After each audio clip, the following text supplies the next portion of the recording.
Gubernur wilayah Kursk mengumumkan penembakan desa Aleksivka, berbatasan dengan Ukraina, di distrik Gloskovsky. 3 rumah pribadi dan sebuah gedung sekolah rusak. Kepala wilayah Kursk, tidak ada korban selama penembakan desa Aleksivka. Penembakan itu dengan cepat ditekan oleh tembakan balasan dari penjaga perbatasan.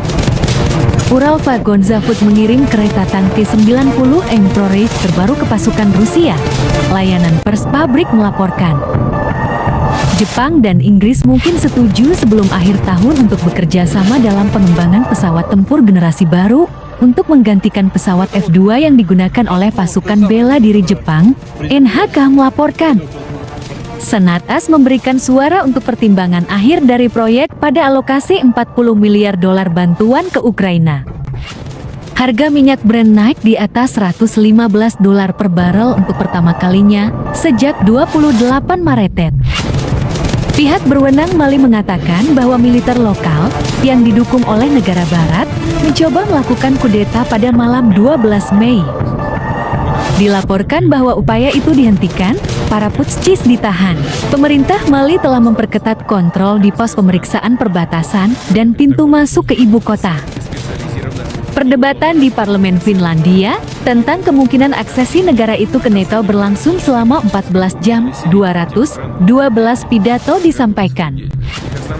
Laporan hasil debat tersebut disampaikan kepada Komite Luar Negeri yang akan menyiapkan proposal tanggapan pada Selasa.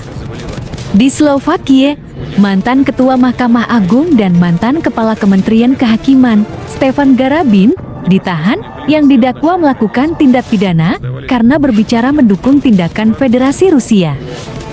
Dewan Kota Riga memberikan suara pada pertemuan untuk menghancurkan monumen pembebas di Riga.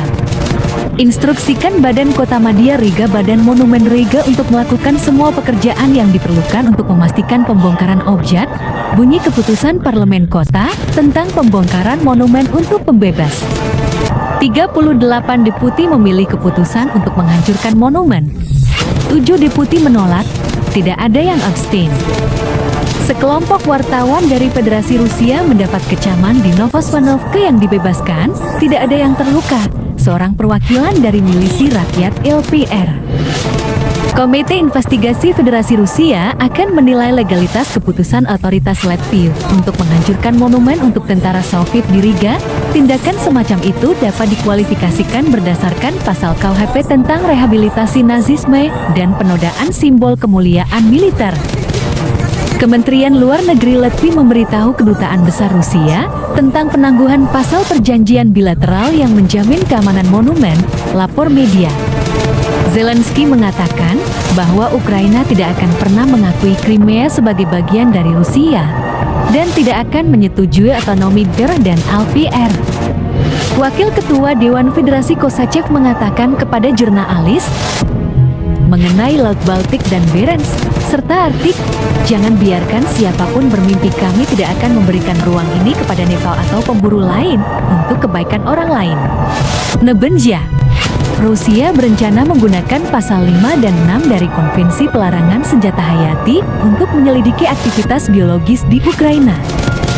Kementerian Luar Negeri Latvia menambahkan 102 lagi orang Rusia ke dalam daftar hitam, termasuk aktor dan sutradara terkenal Rusia.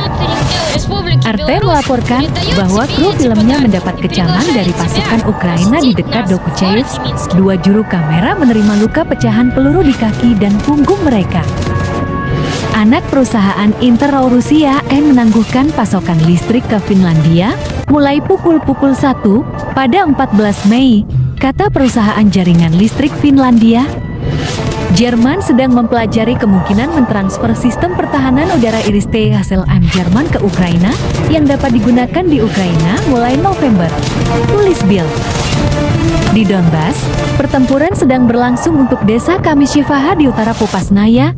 Garis depan telah maju 5 km, milisi rakyat LPR melaporkan. Militer Rusia menyerahkan bantuan kemanusiaan kepada penduduk Chernobyl di wilayah Kherson.